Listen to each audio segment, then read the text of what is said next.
Brunswick. Alright. This is what we do. This is officially grown and sexy. Give it up for the band. Give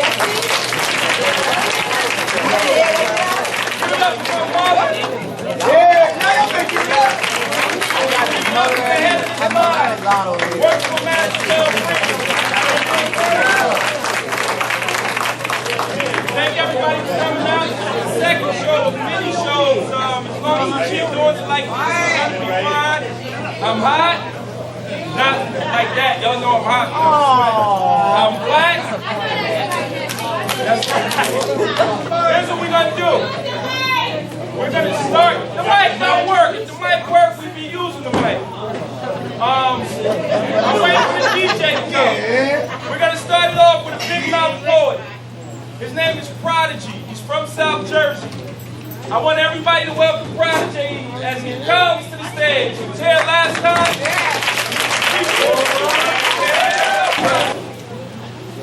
There's nobody that can bless the mic quite like me, because after I bless the mic, souls will ignite. I just might start a fire to watch these souls of hatred being burnt and then retire them. Tired of these niggas shooting at niggas, get a name for themselves just to be admired. Walking into work, not dressed in the proper attire, just get fired so they can go home and live with their mama. And I'm talking about those same supposed to be tough niggas who could shoot on the streets, but if there ever came time for a drive, they've been the same niggas that would have pumped up to Osama. These were the same cavalier ass niggas you can find at home playing PlayStation 2 when that's supposed to be out of Barack Obama. And the ironic part is that we can be involved in gang wars and refuse to go to war for our nation. Face it, we still some cotton picking, scrapping, and scraping using this country's all plantation. And I'm just so sick and tired of us thinking that we're supposed to be God's golden child. How about you take a tip from the Middleton box and try to remain black and mild, and I assure you, all your bitching in the morning ain't going to change the situation, so therefore it just ain't worth it. And ladies, if you're looking for some extra change, how about you get up on stage and use this pole that's working? And my fellas, instead of working a real job, try working a 9 to 5 on the corner. Why can the most guarantee I'll see you in the ICU or at the corner? But instead of doing what's right, that's right, we rather sit back, bitch, complain, and sling drugs and fling slugs to a 4-year-old boy gets hit in the newspaper, reads Camden. Another one slain.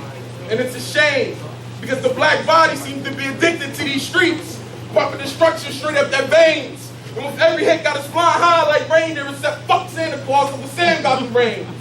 And it's strange, because we seem to think we only can go as high as the quality of weed we smoke. And while our lungs are on choking, vodka mixed with gin burns our throat, and we chase down our fears with beers, and for every bottle we swallow 40 ounces from hoping the bottles are empty. We wonder why we're left hopeless. And to you street corner niggas, I don't care how many drugs you think you got in your pockets, because to me, you'll always be dopeless. Because niggas on the right path is evidently the dopest. And I wish I could write poetry in the form of a blunt and be like, hey, nigga, toast this. And watch you inhale my words and get high up in my thoughts and watch you gaze into space, because my concept is so complex that I got your ass fiending for what to smoke next. And then maybe next time, I'll write you another blunt, but this time laced with a bit of nonfiction, and watch your ass smoke your way into reality. Because I need you simple-minded niggas to wake up and realize how the fuck you can have a shootout letting off 50 rounds when 49 shells hit the ground and the one causes a child's fatality. See, that's why I tell these niggas not to always consider this talent as a gift. Because sometimes it's a curse. Because it ain't no feeling worse than getting up on stage, spitting your most touching piece, and the same niggas that hear it go out diving in a pool of violence head first. And I'm just waiting for us to realize that we're a race filled with brilliance and genius is waiting to birth.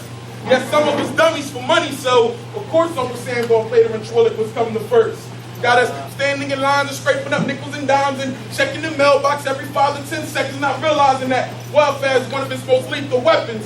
But I understand, nigga, you just waiting for your chance, nigga. And your chance is knowledge. And if you let me walk out here without giving you any, then nigga, you missed it. And that chance you've been waiting for, then nigga, you just kiss it. Bye.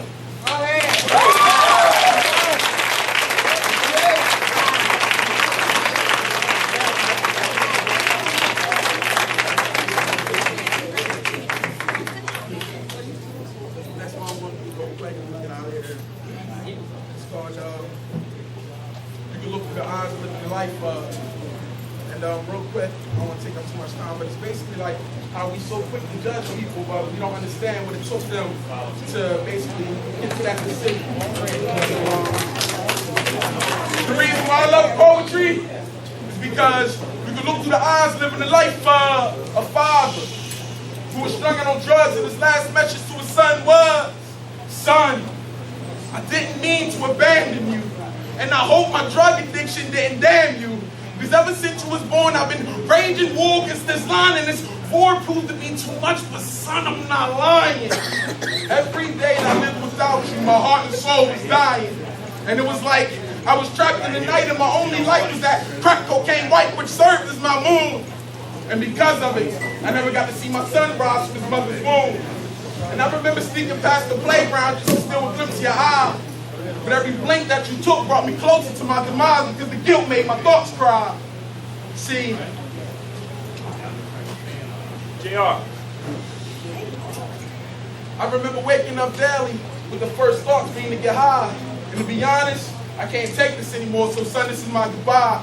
Just remember that daddy always loved you, even though I had a hard time showing it.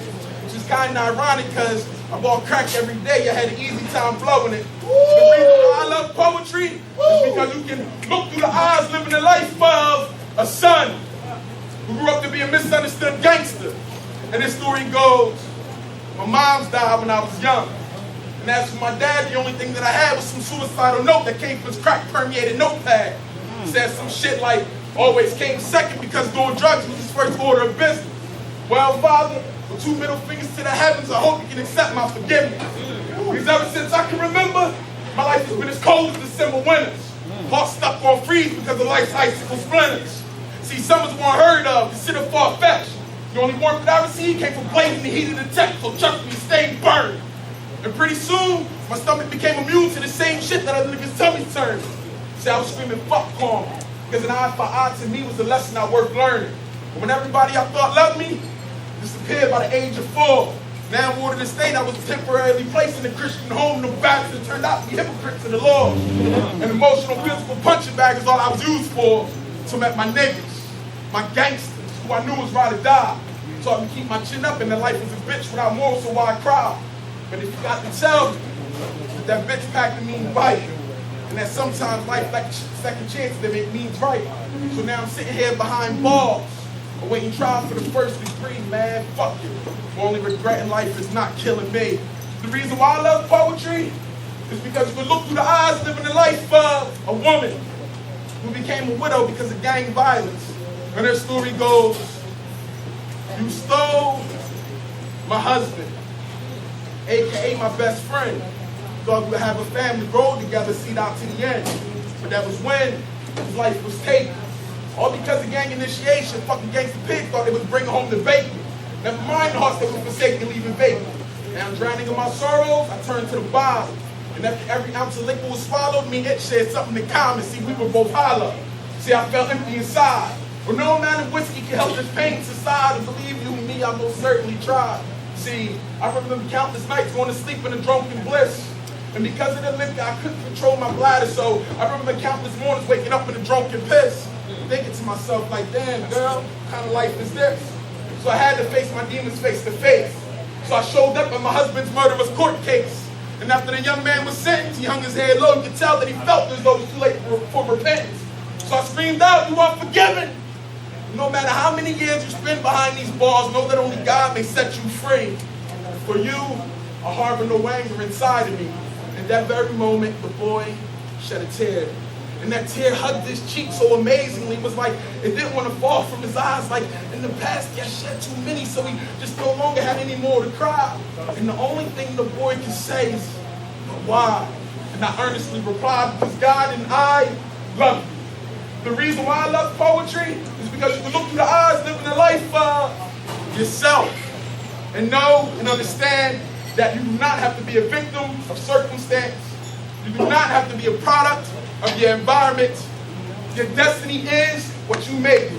Make the right decision, God. God bless.